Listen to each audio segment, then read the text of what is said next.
মেঘলা আকাশ, ঝমঝমিয়ে পড়ছে বৃষ্টি। এমনই একটা বৃষ্টিমুখর দিনে অনেকটা ভালোবাসার সাথে তোমাদের সকলকে জানাই শুভ সকাল বন্ধু। এখন বাজে সকাল 9টা, আর এই 9টা থেকে তোমাদেরকে সাথে নিয়ে আজকের ব্লগটা শুরু করছি। আশা করি তোমরা সবাই খুব ভালো আছো, আর আমরাও সবাই ভালো আছি। সকালবেলা ঘুম থেকে উঠে বাসি কাজকর্মগুলো তো সব সারা হয়ে গেছে। তারপর প্রত্যেক দিনের মতো স্নান করে পুজো সেরে আমি এখন জলখাবারের প্যাকেট নিয়ে রান্নাঘরে ঢুকলাম।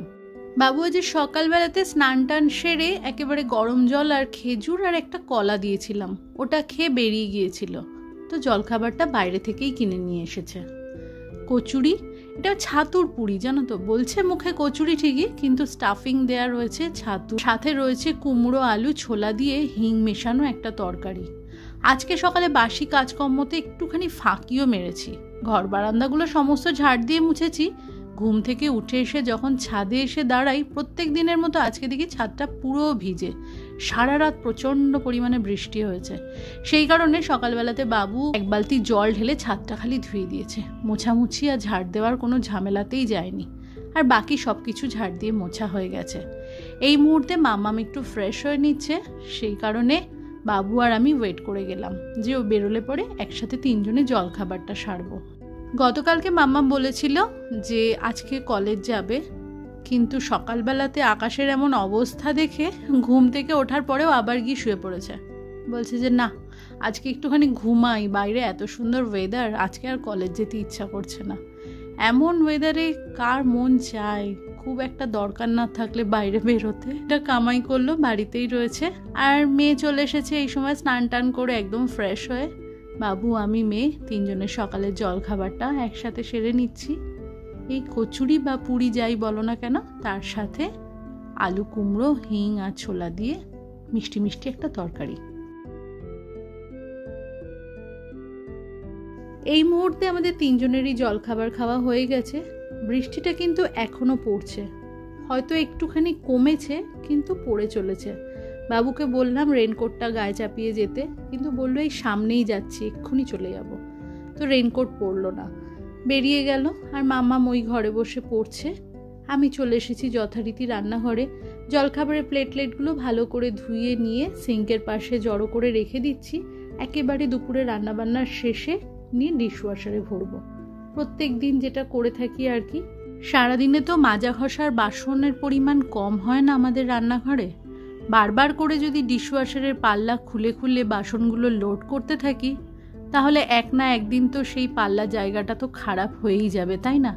সেই কারণে আমি চেষ্টা করি দিনে 2বার ডিশওয়াশারের পাল্লা খুলে বাসনটা লোড করতে। আর এই যে এখানে দেখো, একটা ডেকচি, একটা কড়াই আর হটপটটা মেজে নিলাম। হটপটের মধ্যে তো এই সময়তে পুরি রেখেছিলাম, কিন্তু রাত্রিবেলায় যদি লাগে সেই কারণেই আগে থেকে মেজে রাখলাম। আর একটা হটপট আমার আছে, সেটা একদম অসুবিধা থাকলে তখনই ব্যবহার করি। ওটা আমার পছন্দ না খুব একটা। এই স্টিলের হটপটটাই আমার ভীষণ প্রিয়। আর ওই হটপটটার মধ্যে বাসন মাজা ঘষার পরে ভিতরে একটা সেই জল চলে যায়, ব্যাপারটা আমার কাছে ভীষণ আনহাইজেনিক লাগে। সেই কারণে ওটা একেবারে উপায় না থাকলে তখনই ব্যবহার করি। ওই হটপটটা আমরা কিন্তু কখনোই কিনিনি, উপহার স্বরূপ হয়তো কেউ দিয়েছিল। তো এতকাল তো ব্যবহার করিনি, এখনই সেটা ব্যবহার করছি, কিন্তু একদমই আমার পছন্দ নয় জিনিসটা। প্রতিদিন রাত্রিবেলাতে আমার ডিশওয়াশার চলে ঠিক কথাই, কিন্তু যদি বাসনপত্র কম হয়, যদি না চলে, যদি আগামীকাল সকালে চালাতে হয়, এইরকমই 7-5 ভেবে আমি 2-1 বাসন কোনো কোনো সময়তে হাতে মেজে ঘষে রাখি। আর রান্নাঘরে কাজের ফাঁকে যদি এরকম হালকা পাতলা বাসন একটুখানি হাতে মেজে নেওয়া যায়, তাতে কিন্তু না সময় নষ্ট হয়, না খুব একটা বেশি কষ্ট হয়। আজকে যে পরিমাণ বৃষ্টি হচ্ছে, দুপুরবেলাতে বানাবো খিচুড়ি। মুগ ডাল আর গোবিন্দভোগ চাল সমপরিমাণ নিয়ে ধুয়ে নিলাম। আমি যখনই খিচুড়ি বানাই চাল আর ডালের পরিমাণটা সমান দিই। আর এখানে একটুখানি বিউলির ডাল ভিজিয়ে রাখলাম, একটা জিনিস বানাবার ইচ্ছা আছে, আর যা বানাবো তোমাদেরকে সাথে নিয়ে অবশ্যই করব। তোমরা হয়তো এখানে দেখে ভাবছো যে 3 জনের জন্য কতটা চাল ডাল এখানে আমি নিলাম। তো ছোট যে হাতাটা আমার দেখলে, ওটা আমার দুধ জাল দেওয়ার হাতা। ওই হাতার 2 হাতা চাল নিয়েছি আর 2 হাতা ডাল নিয়েছি। খিচুড়ি আমার ঘরে কেউ খুব একটা বেশি খায় না, পরিমাণে ভাত যতটা পরিমাণে লাগে তার থেকে খিচুড়ি বানালে কম পরিমাণেই লাগে, সেই কারণে খুব বেশি একটা আমি বানাই না। আগের দিনকে একটুখানি বেশি নিয়েছিলাম, নারকেল কোড়া দিয়ে বানিয়েছিলাম, ভেবেছিলাম হয়তো সবাই একটু যদি বেশি লাগে, যা হয় আর কি, নারকেল টারকেল দিয়ে বানালে তো তার স্বাদটাই অন্যরকম হয়। আজকে এই মুহূর্তে ঘরে নারকেল নেই, তাই এমনিই বানালাম। তো তাও কিন্তু যেরকমটা খাবার সেরকমই খেয়েছিল, বাকি যেটুকুনি থেকে গেছিলো পরের দিনকে সকালে আমাকে জলখাবারে গরম করে খেতে হয়েছিল। তো আজকে সেই আগের মতোই ওই ছোট্ট হাতার 2 হাতা মতো চাল আর 2 হাতা ডাল নিয়ে খিচুড়ি বানিয়েছি। ওর মধ্যে একটুখানি আলু দিয়ে দিয়েছি সিদ্ধ করার জন্য। আর খিচুড়ি হলে বাবু তো বেগুনি ছাড়া অন্য কিছু খেতে চায় না, তবে বেগুন ঘরে নেই, সেই কারণে বলেছি আজকে পাঁপড় ভাজা করে দেবো। আর খিচুড়িটা ওখানে বসানোর রয়েছে, সেরকম তো কোনো ঝামেলা নেই। আমি আগের ব্লগে তোমাদের সাথে শেয়ার করেছিলাম যে ভেজ মশলাটা বানিয়ে রেখেছি। এখানে চাল ডাল লবণ হলুদ মিষ্টি দিয়ে আলুটা ভেজে আমি দিয়ে দিয়েছি। সবটা সিদ্ধ হয়ে গেলে পরে আমরা যেরকম আলাদা করে ফোড়নে ওরকম মশলা পেস্ট করে দিই, মশলাটা আমার রেডি করা আছে, শেষে মিশিয়ে ঘি দিয়ে দেবো, ব্যাস আমার হয়ে যাবে। তো এরকম মশলাপত্র বানানো থাকলে পরে কিন্তু রান্নার কাজে অনেকটাই আমাদের সুবিধা হয়। আর ওয়াশিং মেশিনটা চালিয়েছিলাম, জামা কাপড়গুলো সবটা মেলে দিলাম। আমি কিন্তু সবসময়তে তোমরা একটু খেয়াল করে দেখো, হ্যাঙ্গারে যেটা মেলি তার মাঝখানে মাঝখানে করে ছোট ছোট হাফ প্যান্ট বা অন্য অন্য ছোটো যদি কিছু থাকে সেগুলো মেলে রাখি, একটা যাতে গ্যাপ সৃষ্টি হয়। এরকম গ্যাপ থাকলে আমার কোথাও মনে হয় যেন জামা কাপড়গুলো একটুখানি ভালো করে শুকায়।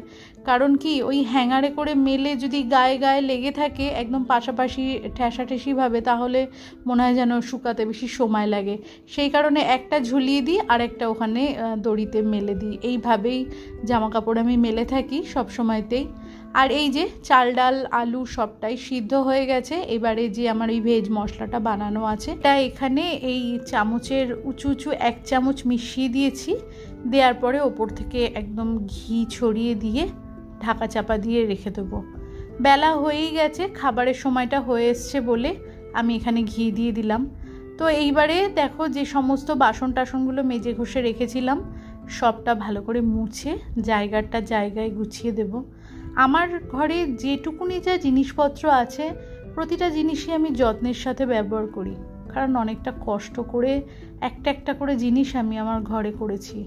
সত্যি কথা বলতে নিজের সামর্থ্য অনুযায়ী সংসার চালানোতে আমি বিশ্বাস করি, সেই কারণে প্রতিটা জিনিসই আমি খুব যত্ন করে ব্যবহার করি।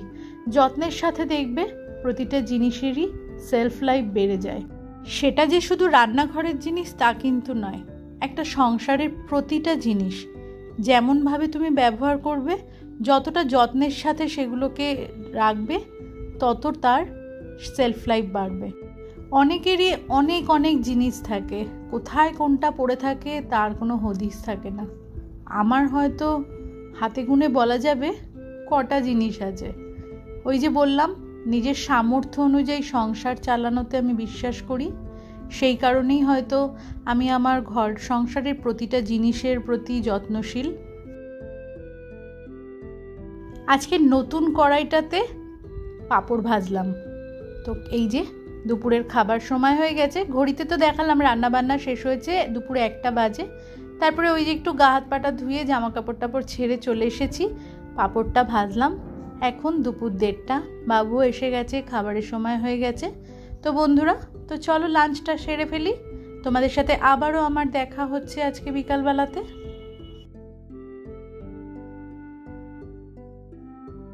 গুড ইভিনিং বন্ধুরা, 6টা বাজে। আজকে আমি আর সন্ধে লাগাইনি, মাম্মামি লাগিয়ে দিয়েছে, তাই আর জামাটা চেঞ্জ করলাম না। এই তো দুপুরবেলাতে 1টা-1:30 নাগাদ খাবার আগে চেঞ্জ করে নিয়েছি। রাত্রিবেলাতে রুটির জন্য আলু পটলের তরকারি হবে। আলু তো সিদ্ধ করা ছিলই, পটল তোমাদের সামনেই কেটে তুলেছিলাম। আর এই যে দুপুরের পাঁপড় ভাজার তেল, সেই তেলের মধ্যেই করে নিলাম, আর তেলটা চেঞ্জ করলাম না। তা না হলে পরে আমি সর্ষের তেলটাই ঘরে বেশি ব্যবহার করি। আর এই যে আমার বানানো ভেজ মশলা আছে, এই দিয়ে ভালো করে কষিয়ে নিয়ে জল ঢেলে দিলেই তরকারি রেডি, আর শুধু হবে কয়েকটা রুটি। আজকের ব্লগটা এখানেই থাক। তোমরা ভালো থেকো, সুস্থ থেকো। দেখা হচ্ছে তোমাদের সাথে নেক্সট ব্লগে। ততক্ষণের জন্য টাটা, গুড নাইট।